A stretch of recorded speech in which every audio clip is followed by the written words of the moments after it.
Hello welcome जय हिंद प्यारे दोस्तों फॉर्मेटिव स्टडी में आपका स्वागत है। आई होप आप लोग अच्छे होंगे और अच्छे से अपनी तैयारी कर रहे होंगे। जैसा कि डीएलएड सेकंड सेमेस्टर की सभी क्लासेस स्टार्ट हो रही हैं धीरे धीरे, जिसमें से देखिए हमने फर्स्ट पेपर सबसे पहले स्टार्ट किया है। ठीक है, वर्तमान भारतीय समाज एवं प्रारंभिक शिक्षा। इसके देखिए 3 चैप्टर कंप्लीट हो चुके हैं। ठीक है, इसके 3 चैप्टर कंप्लीट हो चुके हैं। तो अगर आपने इससे पहले वाली क्लास नहीं देखी है तो एक बार जरूर देख लें। प्लेलिस्ट बना दी है, देखिए आप प्लेलिस्ट में जाइए, आपको सारी वीडियोस एक साथ मिल जाएंगे। ठीक है, और ये देखिए जो फोर्थ चैप्टर है ये काफ़ी बड़ा चैप्टर है। तो इसकी देखिए 3 क्लासेस हुई हैं अभी, और एक क्लास और होगी। ये फोर्थ चैप्टर आपका पूरा कंप्लीट हो जाएगा। इसके बाद देखिए चैप्टर, आगे के जो चैप्टर हैं वो काफ़ी छोटे छोटे हैं, वो एक एक ही क्लास में समाप्त हो जाएंगे। तो आपको एक भी क्लास मिस नहीं करनी है, क्योंकि यहाँ से देखिए क्वेश्चन हर बार पूछा जाता है। ये क्लास तो आपके लिए काफ़ी इंपॉर्टेंट है, यहाँ से आपके 2 प्रश्न बनेंगे। तो देखिए हम पढ़ रहे थे प्रारंभिक शिक्षा की पृष्ठभूमि। इसी के अंतर्गत अब हमें पढ़ना है स्वतंत्रता के पूर्व शिक्षा, यानी स्वतंत्रता से पूर्व शिक्षा व्यवस्था भारत की कैसी थी। ये सारी चीजें हमें समझनी है इस क्लास में। ठीक है, तो चलिए बिना देरी के हुए क्लास को स्टार्ट करते हैं। उससे पहले अगर आपने वीडियो को अभी तक लाइक नहीं किया तो लाइक तो कर दीजिए, चैनल को सब्सक्राइब नहीं किया है तो सब्सक्राइब कर दीजिए। तो चलिए देखते हैं 1813 का आज्ञा पत्र, यानी चार्टर अधिनियम 1813। ठीक है, तो ये क्या था देखिए। 1813 का आज्ञा पत्र ब्रिटिश शासन द्वारा भारत में शिक्षा के क्षेत्र में उठाया गया पहला महत्वपूर्ण कदम था। किसके द्वारा? ब्रिटिश शासन, यानी अंग्रेजों के द्वारा जो भारत में शिक्षा, जो भारत की जो शिक्षा व्यवस्था थी उसके लिए पहली बार कदम उठाया गया। ठीक है, इसी के माध्यम से पहली बार शिक्षा के लिए सरकारी धन की व्यवस्था की गई। यानी इसी चार्टर अधिनियम के तहत फर्स्ट टाइम देखिए सरकारी धन की व्यवस्था की गई। किसके लिए? भारतीय शिक्षा के लिए। ठीक है, चलिए देखते हैं आगे। 1813 के आज्ञा पत्र का परिचय समझिए। यानी इसे चार्टर अधिनियम 1813 कहा जाता है। ठीक है, ईस्ट इंडिया कंपनी के चार्टर का नवीनीकरण किया गया। यानी जो ईस्ट इंडिया कंपनी थी, ठीक है, उसका क्या है, दोबारा उसको नवीनीकरण किया गया, उसको नया बनाया गया। भारत में शिक्षा के विकास की नींव रखी गई। इसी के तहत भारत में क्या है, शिक्षा के विकास की नींव रखी गई। नेक्स्ट है देखिए शिक्षा से संबंधित प्रमुख प्रावधान, यानी इसमें कौन कौन से ऐसे प्रावधान किए गए। तो देखिए शिक्षा के लिए धन का प्रावधान। सबसे पहले देखिए शिक्षा के लिए क्या किया गया, धन की व्यवस्था की गई। यानी प्रतिवर्ष 1 लाख रुपए शिक्षा के लिए निर्धारित किए गए। तो देखिए उद्देश्य था, यानी इसका क्या उद्देश्य था, भारतीय साहित्य और विज्ञान का विकास। ठीक है, नेक्स्ट है देखिए शिक्षा में सरकारी हस्तक्षेप की शुरुआत। यानी देखिए पहली बार अंग्रेज सरकार ने शिक्षा को अपनी जिम्मेदारी माना। फर्स्ट टाइम देखिए अंग्रेजों ने, देखिए फर्स्ट टाइम अंग्रेजों ने सोचा कि भारतीयों को भी कुछ शिक्षा दी जाए। ठीक है, यानी शिक्षा की व्यवस्था की जाए। थर्ड पॉइंट है देखिए मिशनरियों को अनुमति। तो देखिए ईसाई मिशनरियों को भारत में विद्यालय खोलने, धर्म प्रचार करने और धर्म प्रचार करने की अनुमति मिली। यानी पहली बार देखिए ईसाई मिशनरियों को, यानी जो विदेशी यानी अंग्रेजों की जो कंपनियां आई थी, उनको विद्यालय खोलने के लिए और धर्म प्रचार करने के लिए अनुमति दी गई कि हाँ आप विद्यालय खोल सकते हैं, अपने धर्म का प्रचार कर सकते हैं। ठीक है, नेक्स्ट है देखिए शिक्षा नीति की अस्पष्टता। ये देखिए हेडिंग है। ठीक है, इसको आपको हेडिंग वाइज लिखना है। तो देखिए यह स्पष्ट नहीं किया गया कि शिक्षा का माध्यम क्या होगा। यानी शिक्षा की व्यवस्था तो की गई, लेकिन अभी ये नहीं बताया गया कि शिक्षा किस भाषा में दी जाएगी, हिंदी में दी जाएगी या संस्कृत में दी जाएगी या अंग्रेजी में दी जाएगी। तो देखिए प्राच्य या पाश्चात्य शिक्षा में से किसे प्राथमिकता दी जाएगी। प्राच्य का मतलब होता है जो भारतीय प्राचीन शिक्षा व्यवस्था थी, और पाश्चात्य का मतलब था जो विदेशी एजुकेशन थी, यानी वेस्टर्न लैंग्वेज। ठीक है, यानी अंग्रेजी भाषा। ठीक है, और जो प्राच्य है वो संस्कृत भाषा यानी भारतीय भाषा। इसी स्पष्टता यानी इसी अस्पष्टता से आगे चलकर प्राच्य पाश्चात्य विवाद उत्पन्न हुआ। तो देखिए प्राच्य पाश्चात्य विवाद उत्पन्न क्यों हुआ? क्योंकि देखिए भारतीयों का कहना था कि शिक्षा व्यवस्था देखिए भारतीय भाषाओं में दी जाए, लेकिन अंग्रेज यानी पाश्चात्य मतलब जो विदेशी भाषाएं थी, अंग्रेजों का कहना था कि भारतीयों को अंग्रेजी शिक्षा दी जाए। ठीक है, अभी हम आगे इसके बारे में अच्छे से पढ़ेंगे। ठीक है, तो देखिए प्राच्य पाश्चात्य विवाद, ये देखिए मोस्ट इंपॉर्टेंट क्वेश्चन है। ये क्वेश्चन पेपर में पूछा जा चुका है और यहाँ से क्वेश्चन पूछा जाता है कि प्राच्य पाश्चात्य विवाद क्या है।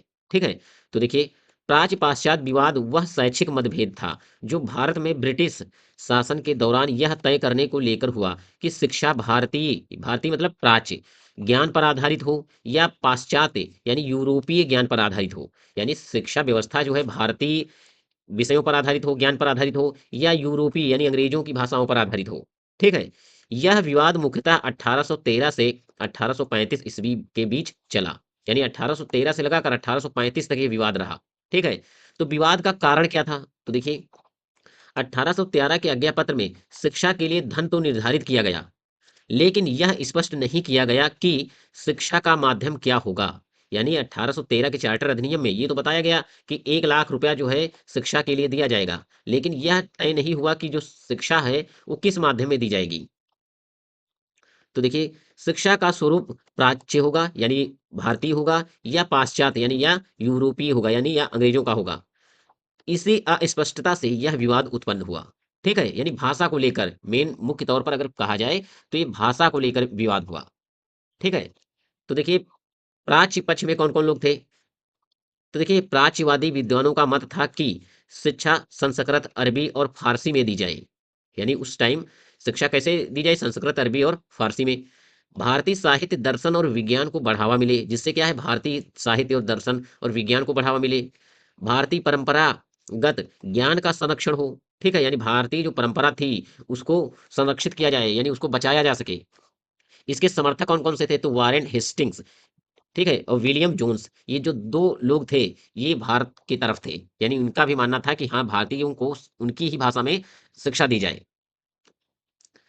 चलिए अब आगे देखते हैं। पाश्चात्य पक्ष यानी जो यूरोपीय पक्ष था यानी अंग्रेजों का जो पक्ष था तो उसका क्या मानना था? पाश्चात्यवादी विद्वानों का मत था कि शिक्षा का माध्यम अंग्रेजी भाषा हो। यानी इनका केवल उद्देश्य था कि जो हम शिक्षा देंगे वो केवल अंग्रेजी विषय का देंगे यानी अंग्रेजी में ही शिक्षा देंगे। ठीक है। यूरोपीय विज्ञान दर्शन और साहित्य पढ़ाया जाए। यानी जो यूरोपीय विज्ञान जो पढ़ाया जाए वो यूरोप का विज्ञान होना चाहिए यानी उनके बारे में पढ़ाया जाए, और यूरोपीय दर्शन और साहित्य को पढ़ाया जाए और भारतीय दर्शन साहित्य को अनदेखा किया जाए। आधुनिक ज्ञान का प्रसार हो और आधुनिक ज्ञान का क्या है? प्रसार हो। इसके प्रमुख समर्थक कौन थे? यानी यूरोपीय जो यानी पाश्चात्य पक्ष था इसके समर्थक कौन थे? तो देखिए लॉर्ड मैकाले और चार्ल्स ट्रेवेलियन, ये दो लोग देखिए यूरोपीय ज्ञान का प्रचार कर रहे थे और भारतीयों को अंग्रेजी भाषा सिखाना चाहते थे। क्योंकि यहाँ पर देखिए पहले संस्कृत भाषा थी, क्योंकि पहले वैदिक काल में जो शिक्षा व्यवस्था थी वो संस्कृत में थी और संस्कृत से ही बनी थी हिंदी। ठीक है। लेकिन जब अंग्रेज आए तो उन्होंने सोचा कि भारतीयों को अंग्रेजी भाषा में शिक्षा दी जाए। चलिए अब आगे हम समझते हैं मैकाले का विवरण पत्र। तो यानी मैकाले का विवरण पत्र क्या था? तो देखिए 1835 ईस्वी में लॉर्ड थॉमस वेविंगटन मैकाले ने भारत में शिक्षा से संबंधित अपना प्रसिद्ध विवरण पत्र प्रस्तुत किया। इसमें उसने भारतीय शिक्षा की दिशा बदलने का प्रस्ताव रखा। ठीक है। तो देखिए मैकाले के विवरण पत्र के मुख्य विचार यानी जो मैकाले ने अपना विवरण पत्र दिया इसमें कौन कौन से उसने विचार रखे? तो देखिए अंग्रेजी शिक्षा का समर्थन। मैकाले वैसे ही प्राच्यवादी था, सॉरी पाश्चात्यवादी था। मैकाले ने कहा कि शिक्षा का माध्यम अंग्रेजी भाषा होना चाहिए। ठीक है। और यूरोपीय विज्ञान दर्शन एवं साहित्य पढ़ाया जाना चाहिए। ठीक है। मैकाले का क्या मानना था कि भाषा जो है अंग्रेजी पढ़ाई जाए और यूरोपीय ज्ञान को बताया जाए, यूरोपीय दर्शन साहित्य और विज्ञान के बारे में पढ़ाया जाए। और देखिए अगला है प्राच्य शिक्षा की आलोचना। और मैकाले का ये भी मानना था कि प्राच्य यानी भारतीय शिक्षा की आलोचना की जाए। जैसे उसने भारतीय संस्कृत अरबी फारसी साहित्य को एक अच्छे यूरोपीय पुस्तकालय के एक सेल्फ के बराबर भी नहीं बताया। ठीक है। तो देखिए इसमें लिखा है एक शब्द है सेल्फ आया है, इसका क्या मतलब है? तो देखिए मैकाले ने कहा था कि जो भारत की शिक्षा है वो यूरोपीय पुस्तकालय के एक सेल्फ के बराबर है यानी कि सेल्फ के बराबर भी नहीं है। यानी इसका मतलब है कि यूरोपीय पुस्तकालय, अगर एक यूरोप की जो पुस्तकालय है लाइब्रेरी है उसमें जो एक पुस्तक रखने की एक छोटी सी जगह होती है उतने उस जगह के बराबर भी भारतीय शिक्षा नहीं है। यानी उसने इस प्रकार भारत की शिक्षा की आलोचना की। ठीक है। चलिए आगे अब हम देखते हैं। चलिए आगे समझिए फिर। सीमित संसाधनों का उपयोग। मैकाले का मत था कि सरकार के सीमित धन को जन सामान्य की शिक्षा पर नहीं बल्कि उच्च वर्ग की शिक्षा पर खर्च किया जाए। और मैकाले का देखिए ये भी मानना था कि वो सोच रहा था कि जो शिक्षा है सभी को ना दी जाए, यानी जो गरीब लोग हैं उनको शिक्षा ना दी जाए, बल्कि उन लोगों को अंग्रेजी शिक्षा दी जाए जो बड़े हैं यानी उच्च वर्ग यानी धनी लोगों को शिक्षा दी जाए। ठीक है? यानी उच्च वर्ग में जो आते हैं। आगे समझिए देखिए, द्विभाषीय वर्ग का निर्माण, ठीक है? यानी इसका क्या मतलब है? मैकाले का उद्देश्य ऐसे भारतीय तैयार करना था, यानी मैकाले का उद्देश्य था कि ऐसे भारतीय तैयार करना जो रंग से भारतीय हों, यानी जो दिखते तो भारतीय जैसे हों, लेकिन सोच और विचार से अंग्रेज हों। यानी इस हिसाब वो भारतीय तैयार करना चाहता था कि वो हो तो भारत के रहने वाले, लेकिन उनको इस हिसाब से बताया जाए, इस हिसाब से पढ़ाया जाए कि वो सोचने और विचारने की जो क्षमता है वो अंग्रेजों जैसी हो, वो अंग्रेजों जैसा दिमाग लगाएँ। ठीक है? आगे समझिए, ये लोग अंग्रेज शासकों और भारतीय जनता के बीच द्विभाषिया बने। द्विभाषिया बने मतलब इसका मतलब है ट्रांसलेटर का कार्य करें, यानी जो उच्च वर्ग है, उच्च वर्ग को वो अंग्रेजी शिक्षा देंगे। ठीक है? अब ये ट्रांसलेटर का काम करेंगे, अंग्रेज इनको आदेश देंगे और ये आदेश देंगे अपने नीचे वाले लोगों को, यानी जो भारतीय लोग हैं। ठीक है? तो यानी वो इस हिसाब से तैयार करना चाहते थे कि वो ट्रांसलेटर का काम करें। ठीक है? चलिए आगे अब देखिए, मैकाले का विवरण पत्र का प्रभाव, यानी मैकाले जो विवरण पत्र था तो उसका क्या प्रभाव पड़ा। तो देखिए, अंग्रेजी शिक्षा को सरकारी मान्यता मिली, यानी अंग्रेजी शिक्षा को क्या है, सरकारी मान्यता मिल गई। प्राच्य पाश्चात्य विवाद का अंत हुआ, और ये जो विवाद था दो भाषाओं को लेकर, यानी कि भारतीय शिक्षा किस प्रकार होनी चाहिए, यानी किस भाषा में होनी चाहिए, इस विवाद को भी खत्म कर दिया। आधुनिक शिक्षा प्रणाली की नींव पड़ी, और आधुनिक यानी मॉडर्न जो एजुकेशन है इसकी नींव पड़ी। भारतीय भाषाओं की उपेक्षा हुई और भारतीय जो भाषाएं थी उनकी क्या है, आलोचना की गई। चलिए अब आगे हम समझते हैं।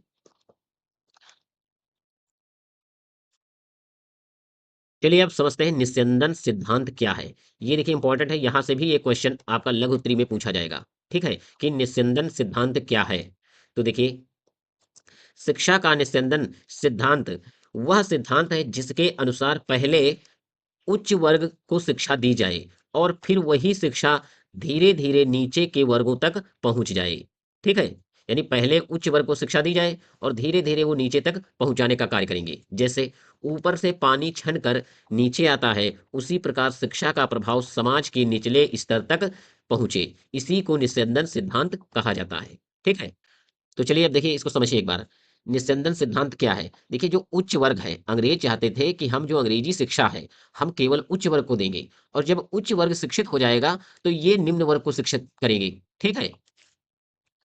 इस प्रकार जो शिक्षा है धीरे धीरे निम्न वर्ग तक पहुंचती चली जाएगी। ठीक है? चलिए अब आगे हम समझते हैं बैटिंग की शिक्षा नीति 1835। तो देखिए, 1835 ईस्वी में governor general lord William Bentinck ने मैकाले के विवरण पत्र को स्वीकार करते हुए भारत में अंग्रेजी शिक्षा को सरकारी नीति के रूप में लागू किया। यानी अंग्रेजी जो शिक्षा थी वो सरकारी तौर पर भारत में लागू कर दी गई। इसे ही बेंटिंग की शिक्षा नीति 1835 कहा जाता है। ठीक है?